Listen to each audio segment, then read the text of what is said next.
everybody. Welcome to Jedi Toy Masters. This is a Star Wars Talk special show. It is the Rise of Skywalker Preshow. That's actually what I called it. We tried to do this live on YouTube, and it did not work at all.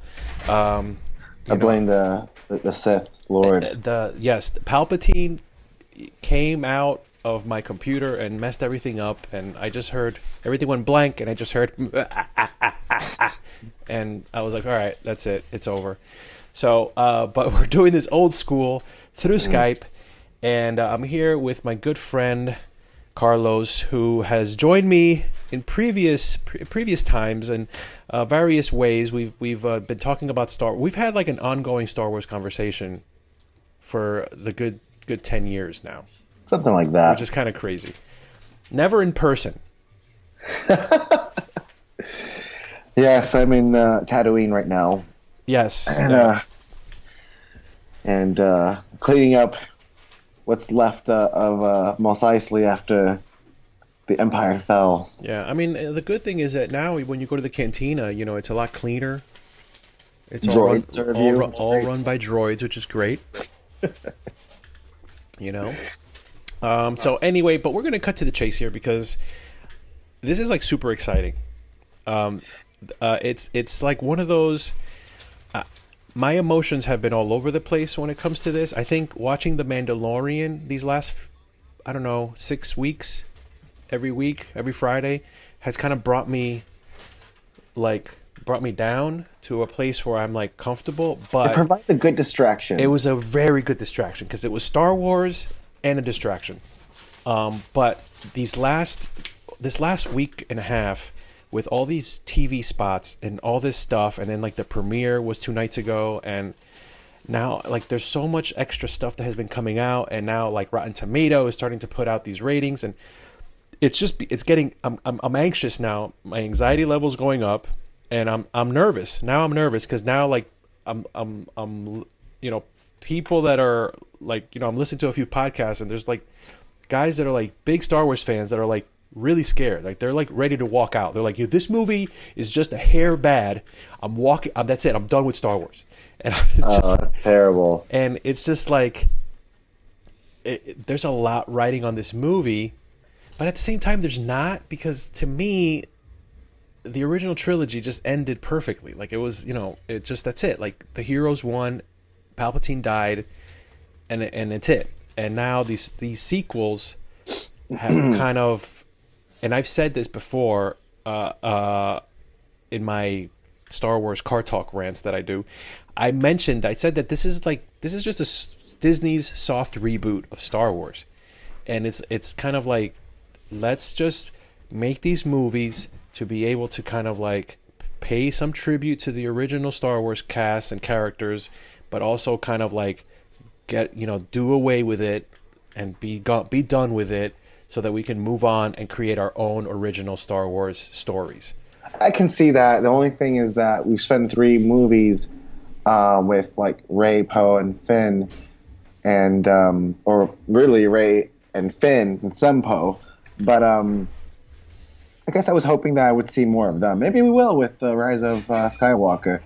I mean, definitely this movie seems like this is like the adventure movie that we didn't know we wanted from these characters. Because they're all over the trailers together. Like I know we did want it, but at the same time, it's like, The Force Awakens was an introduction to all of them, and then The Last Jedi was like, The Last Jedi literally felt like, it felt like the comic book that takes place in between movies. That gets, like it was just very, It didn't feel like it was part of it. It takes place in such a short amount of time within the story, It's supposed to, like, it takes place only a few days, right? It's like immediately after. Like they literally they blew up Starkiller Base. They came back. They had lunch. They went partying that night. The next morning, Rey leaves, and then it's like that afternoon, all of a sudden, they're being attacked by the First Order. It's crazy. All right, let's do this. So you already started talking about how you feel going into this film. I'd like to share some thoughts too. So check this out. So I feel like I know it's not going to be an exact equivalent, but I wonder if this is what our parents felt like with Return of the Jedi. You know what I mean? Yeah. Like, now this is different because now we've had prequels, we've had 40 plus years of Star Wars, of course, so that's going to be different. However, I'm just talking about like this sequel trilogy, where with Empire, was most people thought even at the time that was a great film, um, and but incomplete. And now this is the conclusion, so it's like there's an expectation like this has to finish well, right? And so I feel like, and also they were thinking this is like it for Star Wars, Now we know that's not going to be it because we have, Disney Plus and all the series, The Mandalorian, things like that. But as far as like the huge saga epics, it's going to be it for a while. How long? Who knows? But and it's definitely going to be it for the legacy characters like Luke, Leia, and of course Han. It's been gone for a few years now. But so I just it just makes me go back and it makes me think like going back to 1983. Was there some of this feeling of like some trepidation, some anxiety of like, oh my gosh, I hope this is good, Yeah. I don't know, maybe not, but I mean, that's my I agree. Like it is, yeah. It's similar. I mean, we remember back in 2005. Revenge of the Sith was like the last Star Wars movie, but at the same time, we knew that it was a prequel. That it was just like kind of taking a step back so that we can appreciate, hopefully, what the original trilogy did and the story. right. We knew we were had to go. Right, right. It's interesting you say that because a great podcast, Blast Points, they did their recent episode. They talk about the Rise of Skywalker, and they include some sound bites from like the local news, like 1983, of like people being interviewed, and you just hear the audio of people being interviewed before they're going into the theater, and then when they're coming out of the theater, and it was just interesting to hear like some people were like, oh, I'm so excited. Like, this is it. This is like the last Star Wars movie. Like, I saw the first one and, I didn't want to miss this one. This is it. Like, I can't wait to see how it ends.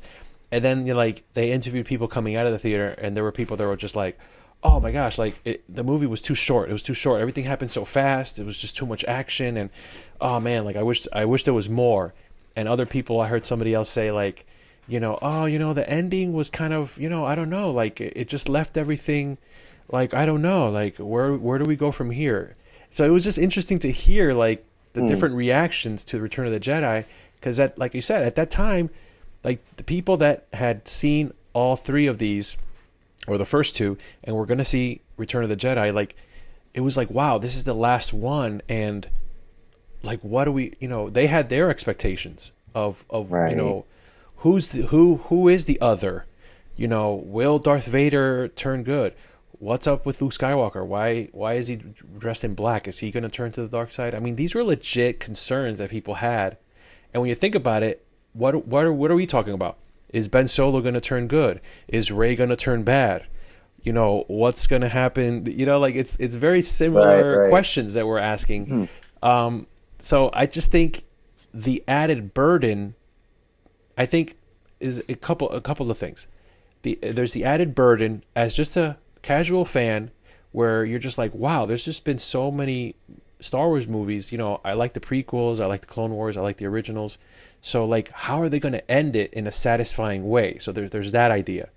Then a little bit deeper, as like a more hardcore fan, there's a little bit of like, and at least for me, I just feel like, man, like these movies have had absolutely nothing to do with George Lucas, with what he had in mind, with what he would have liked the sequel trilogy to be about. And it doesn't have anything to do even with the expanded universe stuff that George Lucas approved. That there's stories out there that exist about what happened after Return of the Jedi, like the twins, and so Jason Solo and Jaina Solo, and then Luke Skywalker and Mara Jade, and they have a kid and all this other, like there's so much rich stories there. None of that has been touched. Maybe little things here and there have been like picked at elements, but just the thought that this is Star Wars without George Lucas.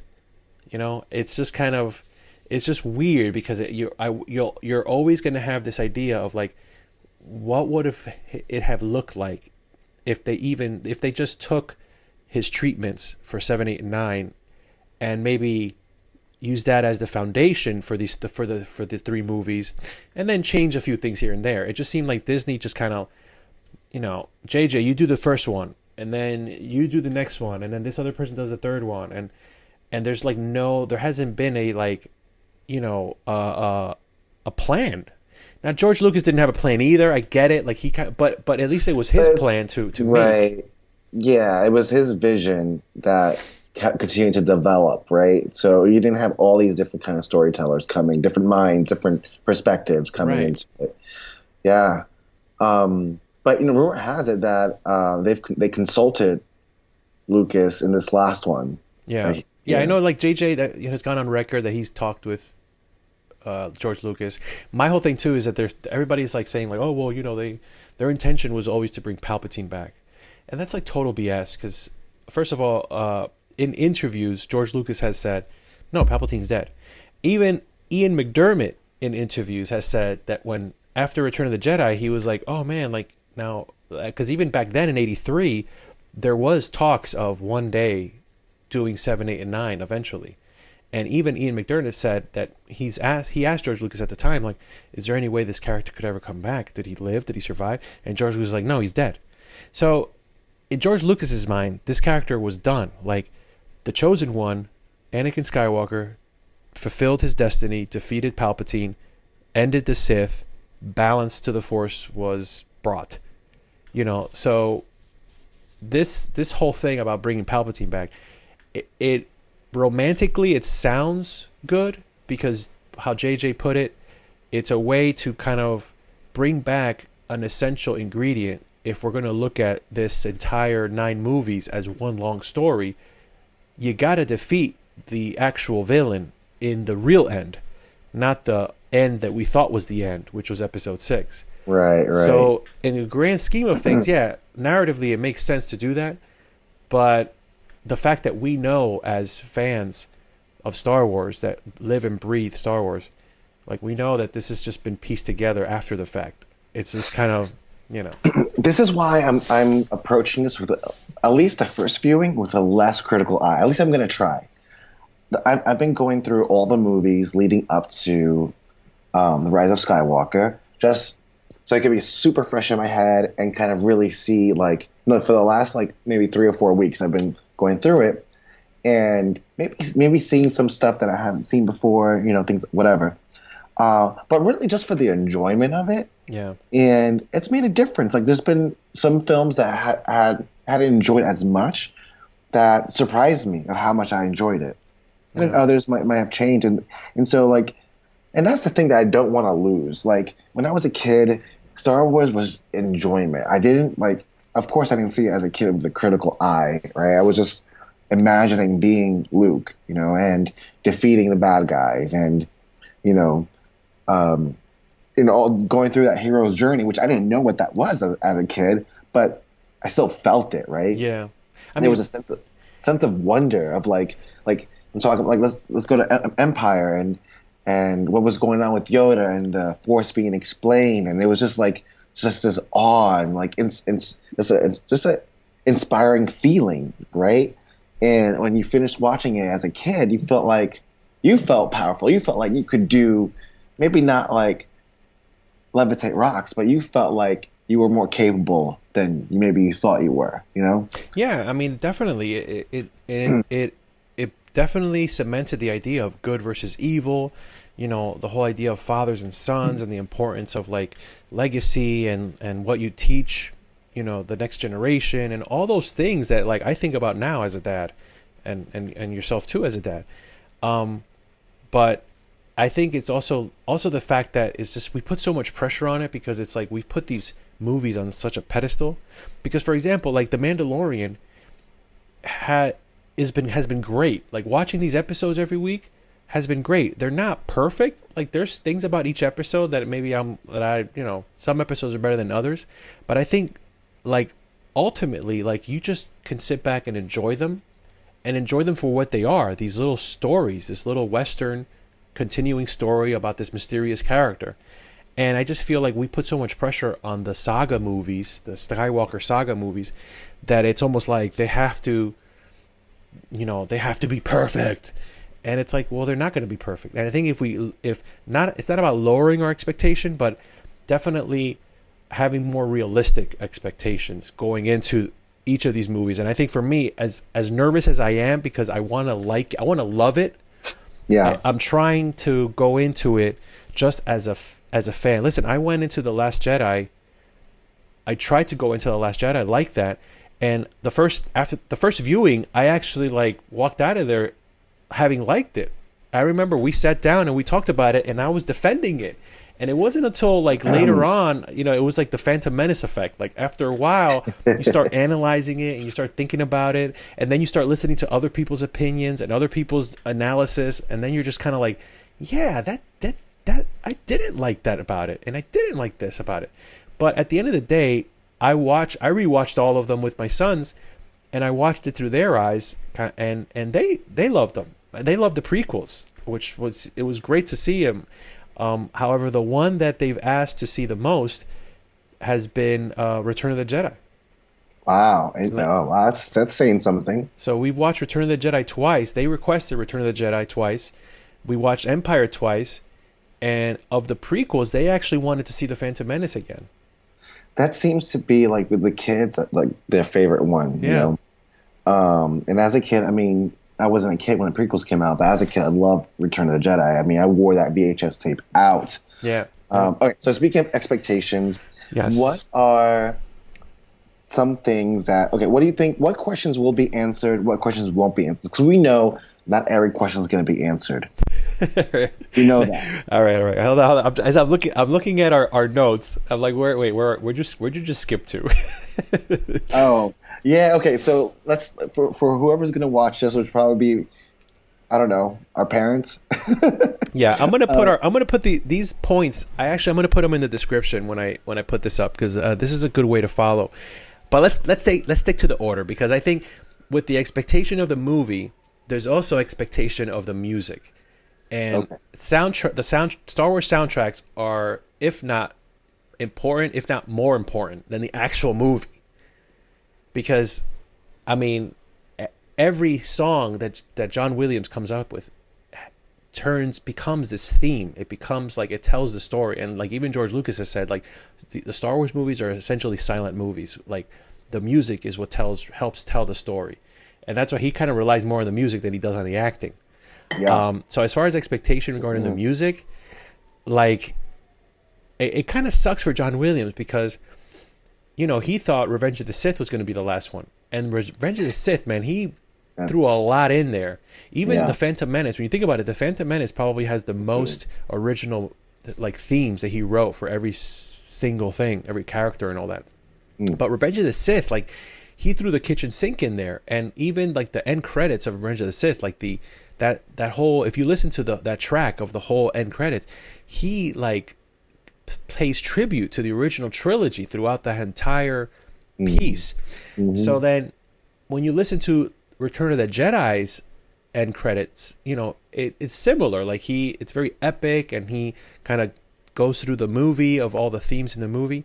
So it's going to be interesting to see. Obviously there's Rey's theme. Obviously there's Kylo Ren's theme. There's the Resistance theme, which is kind of like the new Star, like the new Rebel fanfare. But other than that, I mean, like, Snoke didn't really have a theme, except he had like that chant that was very similar to like the Darth Plagueis the Wise story. Right. Revenge of the Sith. And it was similar about Palpatine as well. Right. The feel of it was similar. So there's Leia's theme, obviously. That has to be a big part of it because Episode 9 was supposed to be more Leia-centric. Right. So I'm looking forward to just being able to hear like a tribute to like all the major themes. Even if there's a scene where they mention Han Solo, to hear the Han and Leia's theme. Yeah, what do they call it? Leitmotifs? Yeah. That's a guarantee, definitely. So I was actually for the first time like disappointed.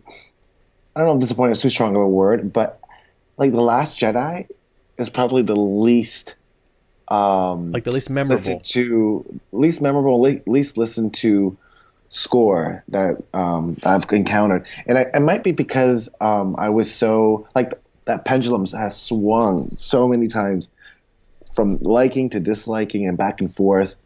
I'm falling to appreciating it more now. It's actually a good film, just probably not the Star Wars film I was looking for, Yeah. but like Rose's theme, I feel like is very prominent in that film, and I feel like she's not really like I don't see her character really moving on to. It's kind of I feel like that theme itself is going to be dropped like the droid theme in Empire. Yeah. Yeah. Um, but I'm expecting Williams to hit it off out the park. Now, one thing that this is kind of a random thought, but it kind of makes me sad that Williams will never experience a Star Wars film like we do, Right. because he's like looking at it and like he's seeing all the beats, all the points, and he's never going to just sit down Well, in all its glory and with he gets the script too. Like he gets the yeah, script, and then he gets like a rough cut of the movie, and then so it's like maybe Solo was like the only movie that he actually was able. If he saw it, who knows? yeah. You know, but But I think it's gonna be an epic score. We're yeah, gonna yeah, even if we don't really hear any new themes, which I think we will. I have a feeling we will. I don't know whose theme it will be, yeah. but it's just gonna do a lot of callbacks It's and going to be a good tribute to what yeah, all the 9 films have done yeah. musically. Yeah. Now the opening crawl. Hmm. What do you think? What do you think about that opening crawl? I gotta be honest with you, man. I am stumped. Yeah, I am because remember, stumped. Phantom Men, not Phantom Menace. The Force Awakens was like Luke Skywalker has vanished, Right. right? Like, or is Right. missing, or something like that. Yeah. It was just like okay, and then the Last Jedi. What was the Last Jedi? The first sentence in it was like the First Order reigns, or something like that. Like it was just like Yeah. Just kind of how they're advancing, kind yeah, of like Empire. Yeah. So. Well, it's kind of following the beats of the original trilogy. If that's the case, Return of the Jedi was well, they had to like I guess they were trying to plan to get Han. It has to be something about rebuilding the Resistance. yeah, yeah. You Or know, maybe the crawl is going to mention Broom Boy? the MacGuffin. They're going to say like Yeah, as the Resistance gains momentum, our band of heroes, have discovered a Jedi relic that can help swing the tide of the war, or something like that. Because I think yeah. that whole thing with where all the characters in that desert planet that you see in the trailer, like Hassan. I think that's gonna happen in the beginning of the movie. Like I think that's kind of like the Jabba's palace mini adventure from Return of the Jedi. Right, right. So I think that's gonna be where Rey finds whatever this dagger that she has in some of the trailers that you see. That's also in the trailer. That's where is it that same um world where she jumps to like over Kylo Ren's Yeah, ship? yeah. So maybe that's like at some point, like they thought they think they escaped, or maybe they get separated, and then like she finds herself about to face, whoever's flying that TIE fighter. I had a crazy, crazy thought. Well, you don't think it's Kylo Ren?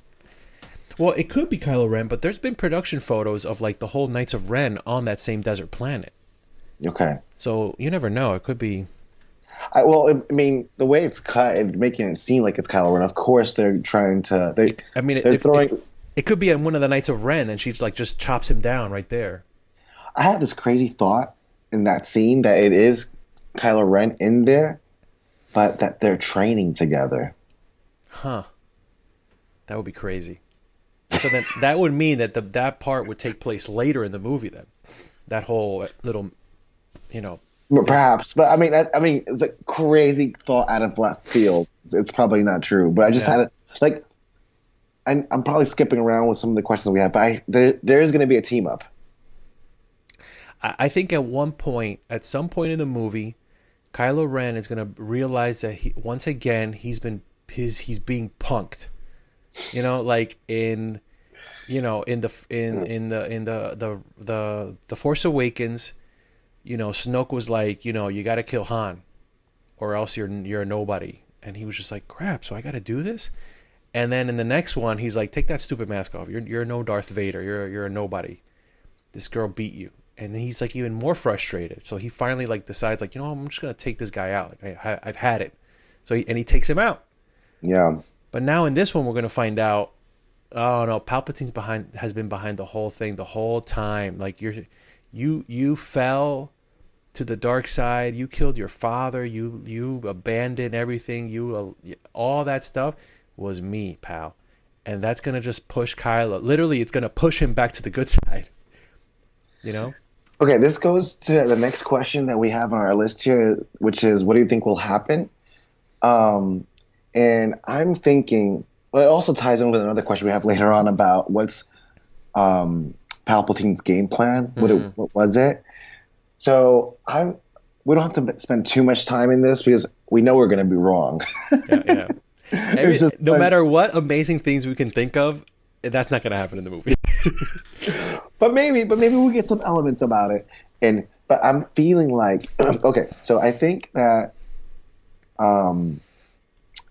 Rey is a clone of Palpatine. I don't know, maybe, or maybe like they got elements from different things, right? Yeah. Ooh, maybe Baby Yoda even. Who knows, right? Yeah. And that's why she's so strong in the Force, right?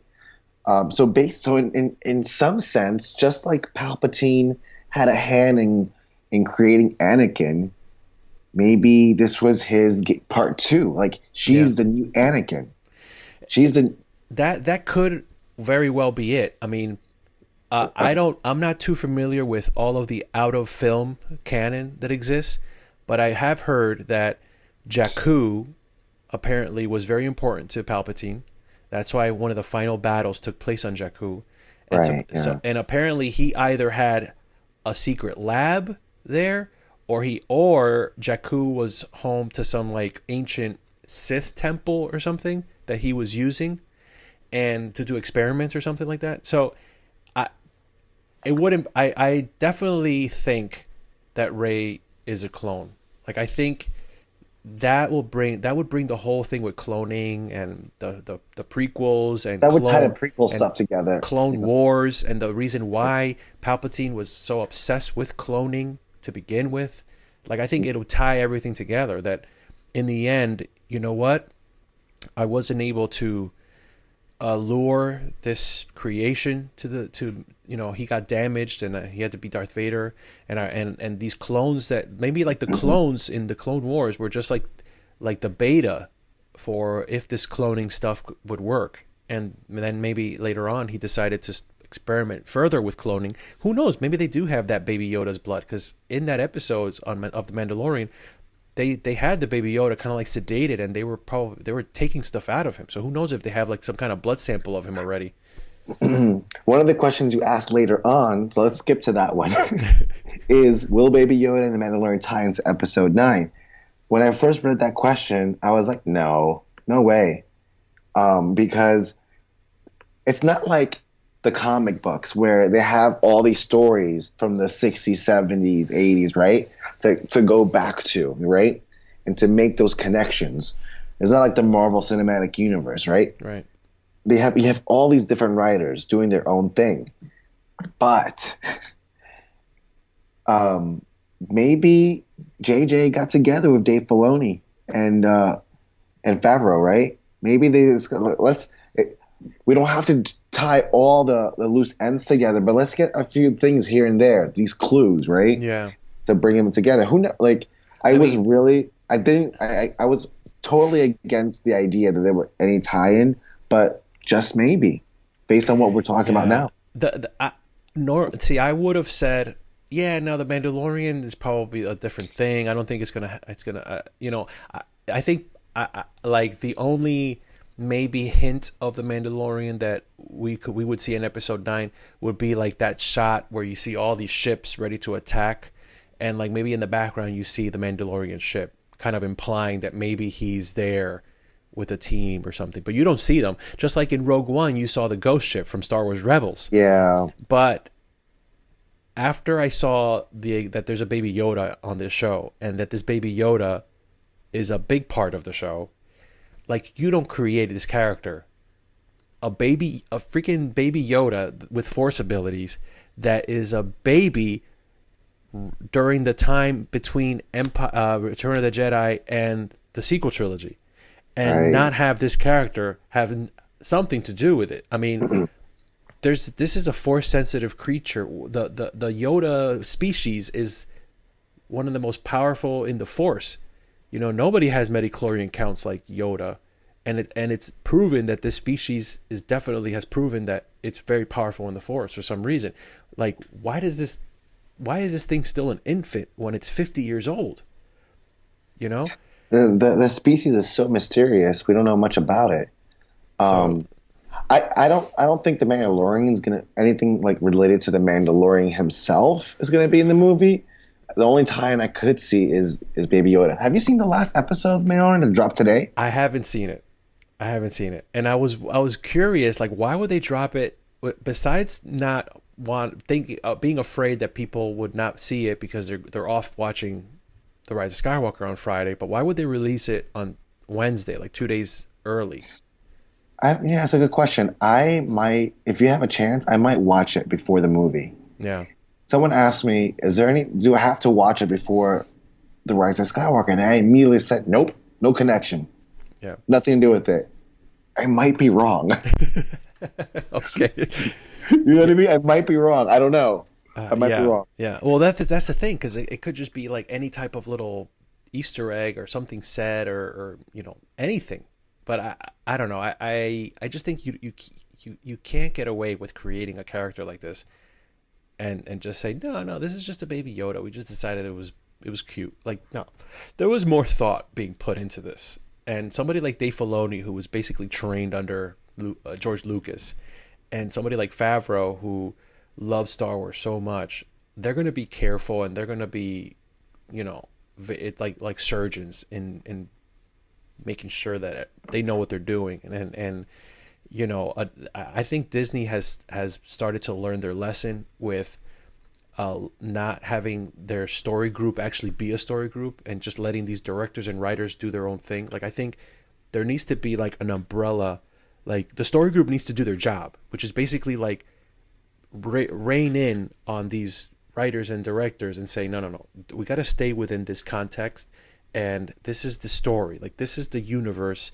You guys can play in it, but this is the story that ultimately needs to be told. So you can't go out. You can't do that without understanding that this is what happened over here, because the fans are going to know that this took place over here. So if you're doing that and it contradicts this, it's just not going to sit well.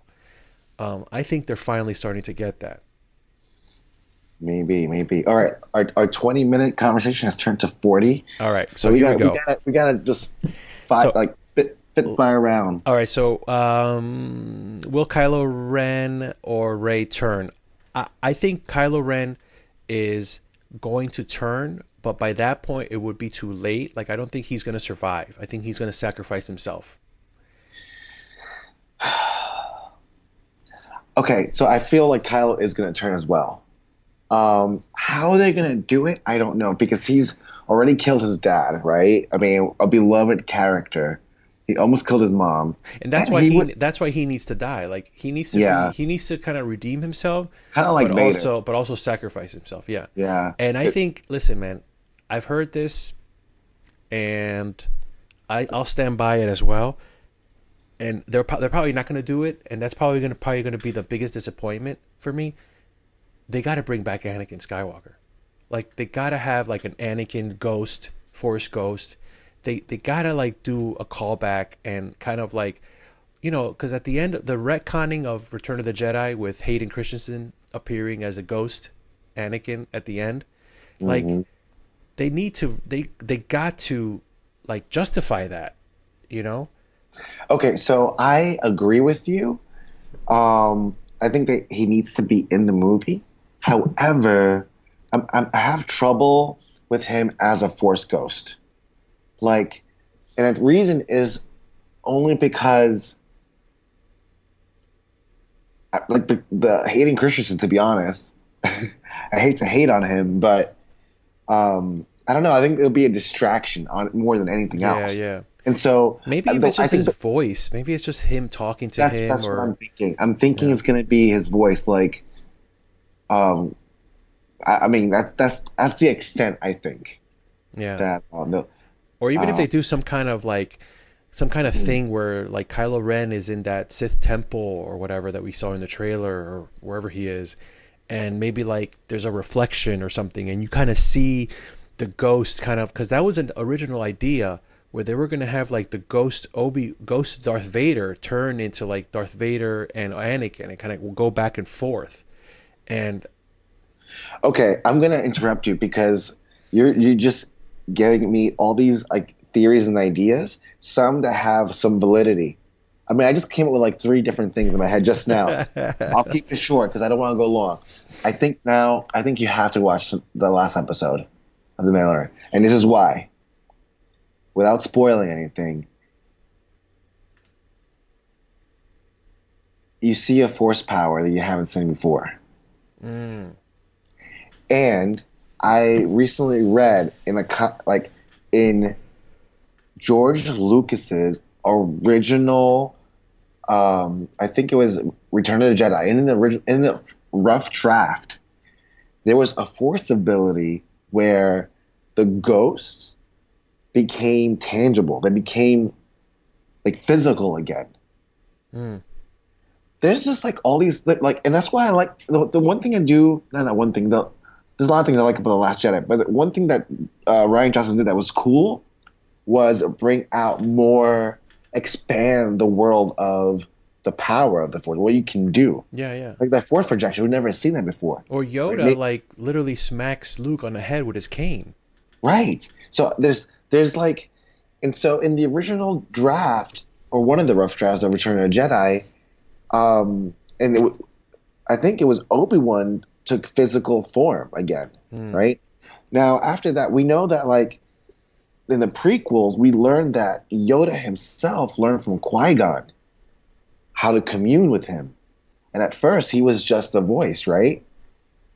But then I think there was something else where it said that he became a ghost or a force ghost, right? And I feel like even the force ghosts, they're learning as they go along and maybe even become physical. So I'm wondering if, again, crazy theory, I'm wondering if maybe we'll see Obi-Wan, maybe we'll see Ewan McGregor that would be awesome. That would physically, be awesome. Well, or and that kind of ties into one of the other questions, which is, will Leia survive? And mhm, I think, like most likely, they are gonna have her survive, so that if later down the road they make more Star Wars movies, they can imply that in that time period she passed away. But it mhm, would be great. It would be. I think it would be kind of cool also if they do have her not get killed, but if they have her somehow, like let herself go into the Force.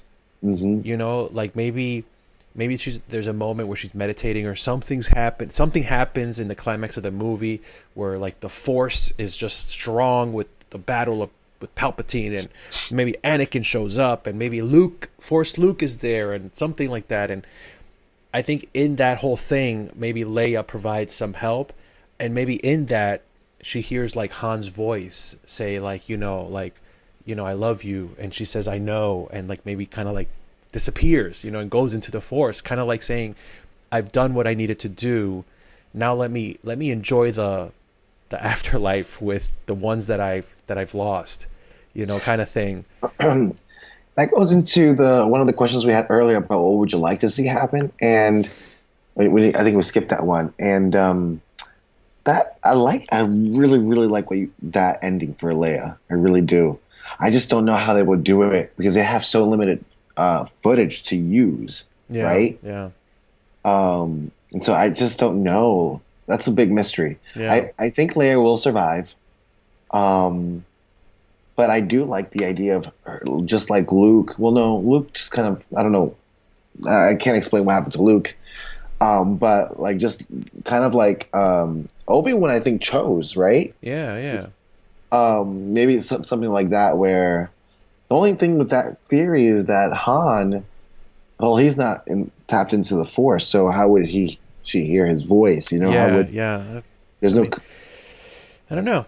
I just thought it'd be kind of cool, you know. I like it. I like it. You know. Who of our legacy heroes will live or die? I think Lando's definitely gonna live because Yeah, he'll at this live. point they can't just kill him off. Like I think the legacy characters, all the legacy characters that we see in this movie that are alive, will most likely continue to be alive because, like I said, later down the road, when they decide to make another trilogy, where like Leia is I'm sorry, where like Rey is now the mentor character, and they can go in new directions now. They'll imply that, well, you know, back when Leia was alive, or back when Lando was alive, he let us, use this ship or whatever. It's like they'll just imply that these characters have passed on since then. And I just think that's the easiest like way, to write it, where you don't have to deal with, oh man, like if we kill Lando, like if Lando and Chewie like blow up in the Falcon or something, and then now they're gone, like that's just not going to sit well, No, they can't do that. There's no way they're going to do that. No possible way. Chewie's going to live. Lando's going to live. Yeah. What about the new characters? Who of the new characters will live or die? You know what? As you were talking, it hit me. It was like, because earlier I think we both said Kylo's going to turn. We never really said if Rey's going to turn or not. We had the image of Dark Rey. I think that's either a dream or maybe a clone. Right. Or I don't think it's Rey herself. Yeah. But what if I'm not 100% sure Rey's going to survive, to be honest with you. Yeah. Like maybe her purpose was to kind of like complete what the chosen one was meant to do. Like not that she's the chosen one, but she's an instrument to complete the prophecy. Well, if the theory is true that it was Palpatine, right, that had a hand in creating her or whatever, Yeah. then maybe there's a self-sacrificing too on her end, Yeah. to kind of stop the cycle. And when you think about it, like it kind of makes sense because, like, okay, there needs to be balance of the Force. The balance of the Force. We keep hearing the balance of the Force, and like the chosen one is supposed to bring balance to the Force, and the chosen one did, in essence, bring balance to the Force. Anakin, Darth Vader, brought balance by not only killing Palpatine but then himself dying. So now you don't have a powerful Sith, and you don't have a powerful Jedi, or a powerful person of the Force. That's See, that's so maybe. I mean, I say that to say this: maybe in the end, Kylo and Rey both die because if they both sacrifice themselves to destroy Palpatine once and for all, it kind of like wipes the slate clean and brings ultimate balance to the Force. That's the thought for sure. I mean, again, Yeah. these are probably things that are not going to happen. Who knows? We're actually saying so many different things that maybe something is bound to happen. Something's going to stick. Like, okay, Force Wait, Ghost. hold on. Wait. Hold on. Poe, I think Poe could die. He was meant to die in The Force Awakens. Yeah, I I can see think that. he probably die here, but Finn is going to go on.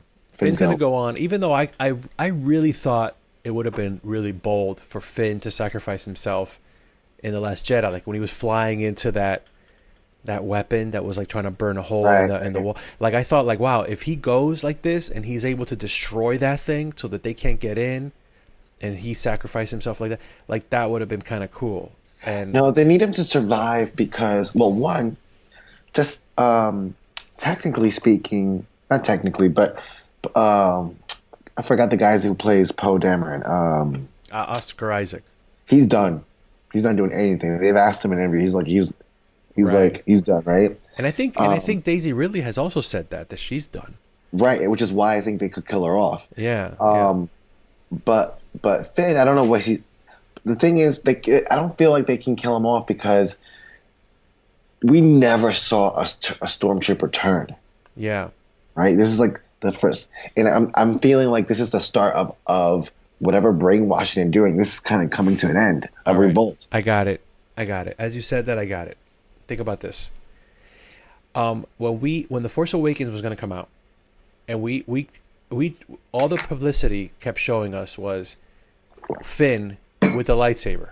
Right. You never saw Rey with the lightsaber in any trailer, in anything. It was Finn with the lightsaber. Right. So our thought was like, oh wow, so this is going to introduce the idea that anybody could be with the Force, like anybody, can have the Force, and anybody can get there. Rian Johnson continued, and so maybe in going with my theory, Rey and Kylo sacrifice themselves. The light and the dark both sacrifice themselves to bring balance to the Force, and Finn is the one character that's left to continue on. And now he takes on the mantle of Skywalker. He we don't know his last name. His Finn is not even his real name. Oh my gosh, my mind is being blown right now. He becomes the Rise of Skywalker. That would be a whole left turn because no one is expecting that. And now, did we just ruin the movie for ourselves? What you can do with that? I think we just did. We don't need to see it anymore. I think what you do now is that now you have this character and that actor who then in another couple of years, like when he's a little bit older and a little bit of distance has passed from this sequel trilogy, you could now do another trilogy where he's like almost like one of the supporting characters of a whole new cast of characters of a new trilogy that it's not a Skywalker saga, but he's now a new character, a new legacy character that's carrying the torch moving forward, but it's a character that Disney created so they can do whatever they want without having to deal with, oh, but he's Luke. What are you doing to Luke? What are you doing to Han? I gotta be honest with you. We're talking about like the future and more trilogies and things like that. I don't think that any of the characters that we have in this sequel trilogy, I highly doubt any of them will be in it. I think that this was, like you said in the beginning, a jumpstart to something new. They're going to have all these different shows. It's kind of clean slate. So if you were saying it's true, this new order, this Skywalkers, we're going to see Broom Boy. We're going to see all these different people, other Finns come out. But you can have that character of Finn be kind of like the character that connects the secret trilogy to the future. Yeah, right. So anyway, right. we mentioned Ghost Anakin. What about what about Qui-Gon Jinn, Kenobi, Yoda? I think it's all up for grabs. I mean, it's gonna be a freaking Force party. It's gonna be like Avengers Endgame, where like swirly circles appear everywhere, and all of these Jedis just come out and are like ready to finally take on Palpatine. The only issue I see is it like I just don't want it to feel like pandering. You know what I mean? Yeah. But I really like Qui-Gon. I feel like he was such a complex character, and I would love to see him in something else. Like, and not only that, but like I've been rewatching the Clone Wars, and I'm up to I just finished season 3, and there's like you got to check it out now that you have Disney Plus. There's like a 3-episode section in season 3 where like Ahsoka, Obi-Wan, and Anakin, they get like trapped on some like force sensitive planet that basically like you don't know if they hallucinated the whole thing or if it actually happened, but they meet these 3 beings: the father, the son, and the daughter. Oh yes, I actually saw those 3 episodes, and like phenomenal. Like there's some really like good stuff in there, and Anakin sees a vision of Qui-Gon as the Force Ghost in there, and it was voiced by Liam Neeson. So it's like that character of Qui-Gon they've gotten some extra juice out of it in the Clone Wars, and I think this is the character that taught Yoda how to become one with the Force and come back as a Force Ghost. He's discovered he told Obi-Wan that he would teach him to commune with him on his exile in Tatooine. So that's something that we could even see in the Kenobi show. We can see They might save him for that. Who knows? If Liam Neeson decides he wants to, they could recast him. Yeah. All right. I got about 5 minutes and 5 more questions. Okay, here we go. So Rey's parents, I think she's just a clone. And that whole idea of like that her family was junk traders. That's just the people that she knew when she was like a kid or whatever. But Right. or So Kylo Ren could have been speaking the truth, yeah, actually, as he saw it, but that wasn't the full yeah. truth. She might have been a clone that maybe escaped, or maybe a clone that was found. Because during the Battle of Jakku, all these facilities got destroyed, and maybe these two junk traders found this little baby girl that was like a clone that like was like in a whatever, a lab or a broken ship or something, that like was like these clones that were being transported somewhere or whatever, and they kind of started raising her, and then they left her for junk, like the story said. But it doesn't change the fact that she's special because she is a clone that's force sensitive. I think that could be it. And Snoke, what about Snoke? Will we gain a better understanding of Snoke was the question. I think we will. I think we're gonna, but it's not. It's gonna be minimal. I think we're just gonna find that he was a pawn of Palpatine. Yeah. That's it, pretty much. Yeah. I still think it would have been cool if it turned out that he was like Plagueis, who survived. But There might be more, but the thing is that like he died, so he was fooled by Kylo Ren, and it feels like. And his character was so like materialistic, like the robe and the slippers, and he was so arrogant in his right. But he was very powerful in the Force. I mean, he like was able to levitate Rey and swing her over there and do this, and I mean, well, like Luke said, like it was the hubris of the Jedi that was their downfall. Same thing with Snoke. Yeah.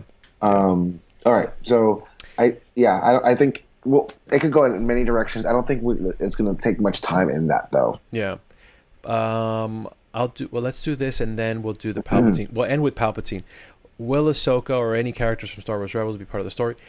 I heard an interview where they asked J.J. Abrams, like, have you watched the Clone Wars? Like, do you know about these other characters? Because my favorite character is Ahsoka, the interviewer said. Yeah.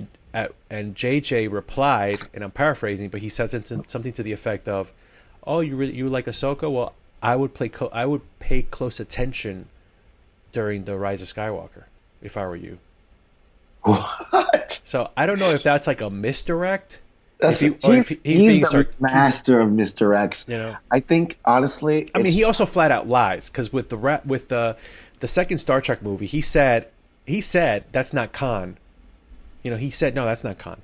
He made Benedict Cumberbatch lie and say no, I'm not playing Khan. I'm playing this character or whatever. And then in the movie, it turns out that he's Khan. Yeah. So I mean, so he'll lie to get to protect the secret of the movie. I just don't think like if she's in it or a reference to her, it'll be just that, a reference. Like we saw like the ghost, right, is in that shot, right? Yeah. And that's from Rebels. And there was a lot of ships that were very like Clone Wars era ships. Okay, wait, is the ghost from Rebels or Clone Wars? Clone Wars, right? The ghost is from Rebels. Okay, and it doesn't really matter. I guess the point is like the movie can't rely on, especially for the general audience, on like really deep cuts from like cartoons. Right. So again, it's kind of like in Rogue One when they mentioned, I forget the character, Syndulla, right? Yeah. General and you see Chopper rolling around. And, like it'll, if anything, it'll be something like that. Yeah. No, I can totally see that. I can totally see that they mention Ahsoka or something like that, something to that effect.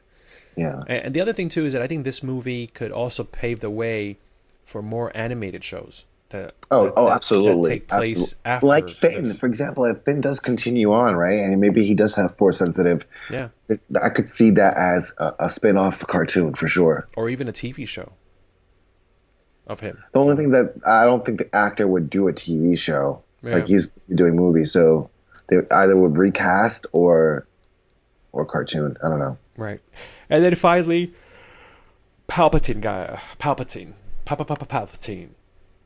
What do we think? I mean, I have mixed emotions about him being back. Like I I love the fact that he's back, but then it comes with the burden of feeling like, well, I feel like it's like a little bit of a cop out having him back. It's almost like, oh, another Death Star, you know. Yeah.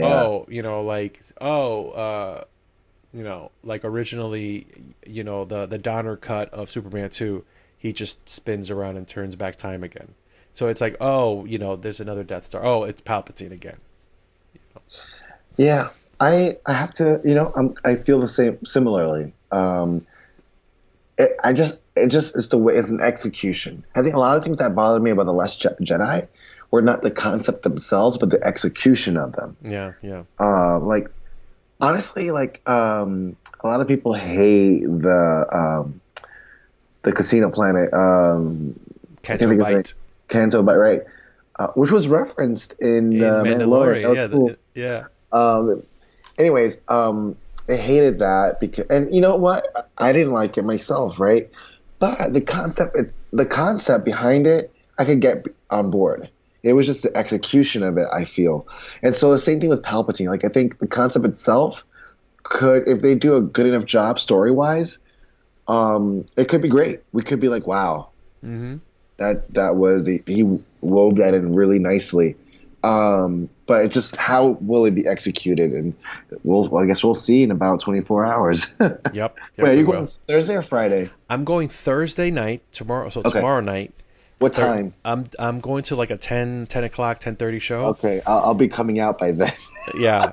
So I'll gonna text you and spoil everything. And then Friday right after, Friday right after the boys get out of school, we're gonna go to see it. Yeah. So I don't know how I'm gonna work tomorrow. I don't know how I'm gonna work tomorrow either, but I definitely want to get this video up tonight or tomorrow morning. And we'll see. But that's our take on, this is the pre-show for the Rise of Skywalker. Bro, we solved it. I think we ruined the movie for ourselves because we hit every point. I might need to put a spoiler warning at the beginning of this video because I think Disney might come after us if we publish this video. It will be fun to look back at this video after seeing the movie. Yeah. And seeing how far off we were. How off we were. Like, remember when we thought that, like, Kylo Ren was going to turn, and it turned out that he was Palpatine? It was all in his head. Oh, man. It was the whole thing was a dream sequence that R2-D2 had. Yeah. Remember when we didn't even mention R2-D2 and C-3PO, and it turns out that this whole sequel trilogy was a malfunction in his memory banks? Oh man, that's true. I mean, they play at least 3PO. Well, 3PO it seems like he's gonna play a more pivotal role than he has. Yeah, R2 has taken a back seat in this trilogy. Trilogy. I've understood that. Okay, every Star Wars movie begins with a long time ago in the galaxy far, far away. Right. Like fairy tales, right? Like, and because Star Wars is meant to be a fairy tale, but the fairy tales, even in real life, like they come from, a lot of them come from real stories that occurred that have been like changed, right? To teach a lesson, and in the same way, like. I think I've heard that R2-D2 is the keeper. He's the historian. He's the keeper of all that's happened. And we're seeing it now, right? Because R2-D2 was recorded everything that occurred. So right. I've heard that before. I don't know where that, but yeah, I mean, he's our guide as the audience to this whole thing. Like, him and R2 are supposed to be the ones not telling the story, but they're the ones kind of experiencing the story. So we're kind of experiencing it through them. So that's why I think the sequel trilogy kind of failed a little bit at that. Right. Because you just saw BB-8 for a while, and then that was it. Like, BB-8 was not really he went on another adventure in The Last Jedi. He was with Finn and Rose most of the time. Yeah. And then 3PO was barely in it, and there was no R2. R2 just chilled on the Falcon and, showed an old video of Princess Leia to Luke. And at least he had that. Yeah. And that tugged my heartstrings. It That was that a definitely cheap tugged at the shot. heartstring. Yeah, yeah. So Um, anyway, that's it. That's it. That's our take. all right, And man. we're not taking it back. That's what we said it, and we're not taking it back. So we'll be back though. Hopefully, Post show. post show. We'll do the post show, post the Rise of Skywalker show. This has That's been gonna the be like a pre-show. 3 hour. Yeah, that one we might. Yeah, that one. I don't know how we're gonna do that. I don't think YouTube has the enough memory in their cloud account to house the video that we're gonna post on Oh man. our thoughts on the Rise of Skywalker. But it's fun. It's fun. This is Yeah. gonna be great, and this is the first one that we're actually gonna go see with my boys in the theater. Wow. So this is gonna be their first in the that's theater Star Wars movie. That's amazing. Oh, I'm so happy. That's gonna be great. Yeah. Well, have a fun time. May the I force be with you. may the force be with you as well, guys. Thanks for watching, and we'll see you on the other side. All right.